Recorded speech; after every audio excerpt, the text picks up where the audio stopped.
ഹോട്ടലിൽ പൂരിയുടെ കൂടെ കിട്ടുന്ന തിക്കായ മസാല എങ്ങനെ ഉണ്ടാക്കുന്നത് നോക്കാം. നന്നായി കഴുകിയ ശേഷം ഇതുപോലെ നീളത്തിലായി മുറിച്ചെടുക്കാം. 3 വിസിലിന് വേവിച്ചെടുക്കാം. ഉരുളക്കിഴങ്ങൊക്കെ നന്നായി വെന്തിട്ടുണ്ട്. വെള്ളം ഊറ്റിയെടുക്കാം. എണ്ണ ചൂടാക്കുമ്പോൾ ഉണക്കമുളക് ഇടാം. കൂടെ തന്നെ കടുക് പൊട്ടിക്കഴിയാനാകുമ്പോൾ കടലപ്പരിപ്പും ജീരകവും ചേർക്കാം.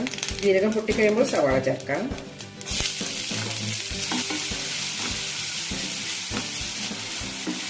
ട്രാൻസ്പാരൻ്റ് ആകുന്നവരെ സവാള വഴറ്റിയെടുക്കാം. സവാള റെഡി ആയിട്ടുണ്ട്. ഇതിലേക്ക് വേറെയുള്ള വെള്ളം കൂടി ഒഴിക്കാം. കൂടെ തന്നെ 2 പച്ചമുളക് അരിഞ്ഞത്, ഒരു ചെറിയൊരു തക്കാളി അരിഞ്ഞത് കൂടി ചേർക്കാം. കുറച്ചുകൂടി ഉപ്പും ചേർക്കുന്നുണ്ട്.